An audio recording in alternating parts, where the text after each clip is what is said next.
అదే RTV app వార్తల్ని క్షణాల్లో చదివే అవకాశం ఉంటుంది. ఒక న్యూస్ పేపర్, ఒక టెలివిజన్ ఛానల్ మీ చేతుల్లో ఎప్పుడూ ఉంటాయి. ఓం నమో వెంకటేశాయ. 2006లో ఈ వేదిక్ యూనివర్సిటీ టీటీడీ ఆధ్వర్యంలో ప్రారంభించడం జరిగింది.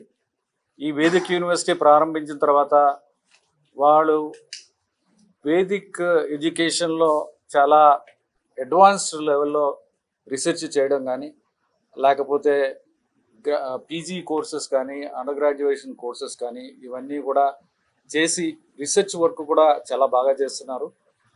రీసెర్చ్ వర్క్లో భాగంగా వేదాల్లో ఉన్న సైన్స్ ఏమైతే ఉందో దాన్ని బయటకు తీసుకురావడానికి, అలాగే ఐఐటీస్తో టైఅప్ చేసుకుని వారి ద్వారా ఇదంతా కూడా బయటకు తీసుకొచ్చేలాగా చాలా ప్రయత్నాలు చేస్తున్నారు.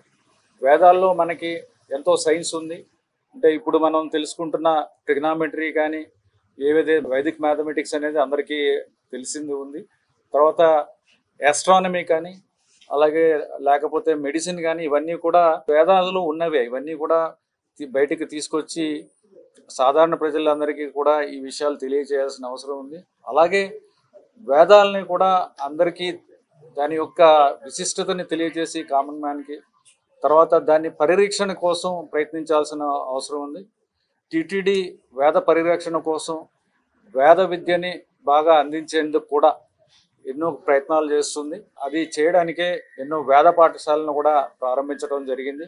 6 వేద పాఠశాలలు ఉన్నాయి. ఆ పాఠశాలలన్నీ కూడా అకాడమిక్గా వాటి స్టాండర్డ్స్ మెయింటైన్ చేయడానికి వేదిక్ యూనివర్సిటీ నుంచి కూడా వారు ప్రయత్నిస్తున్నారు. అకాడమిక్ మానిటరింగ్ అంతా కూడా వేదిక్ యూనివర్సిటీ నుంచి కూడా వాళ్ళకి సిలబస్ ఏంటి, వాళ్ళ సిలబస్ ఏముండాలి, ఏ విధంగా పాఠ్యాంశాలని బోధించాలి, తర్వాత ఎగ్జామ్ కండక్ట్ చేయడం, వాళ్ళ ఎవాల్యుయేషన్ అవన్నీ కూడా చేయడం జరుగుతుంది. అలాగే మాన్యుస్క్రిప్ట్స్ ఏవైతే పురాతన గ్రంథాలు ఉన్నాయో, లేకపోతే ప్రాచీన ఈ తాళపత్ర గ్రంథాలు ఉంటాయి, చాలా ఈ డ్యామేజ్డ్ కండిషన్స్లో ఉంటాయి. ఇవన్నీ కూడా చదవడానికి కూడా మామూలుగా కష్టమైన పరిస్థితుల్లో ఉంటాయి.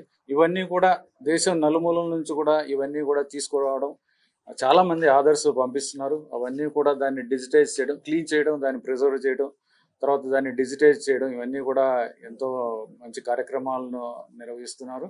భవిష్యత్తులో కూడా వేదిక్ యూనివర్సిటీ వేదాలని పరిరక్షించడంలో, అలాగే వేదాలలో ఉన్న సైన్స్ కానీ, మిగిలిన మంచి విషయాలని కానీ అన్నీ కూడా ప్రజలకు తీసుకువెళ్ళడం, దాన్ని అలాగే వేదాలని పరిరక్షించి దీనిని ఇంకా కూడా హిందూ ధర్మాన్ని ఏ విధంగా మనము పరిరక్షించాలి, ఇవి కూడా ఇంకా కృషి చేస్తారని ఆశిస్తున్నాను. మరిన్ని వీడియోస్ కోసం ఛానల్ ని సబ్స్క్రైబ్ చేయండి. లేటెస్ట్ అప్డేట్స్ కోసం వాట్సాప్ ఛానల్ ని ఫాలో అవ్వండి. ఆ లింక్ డిస్క్రిప్షన్ లో ఉంది.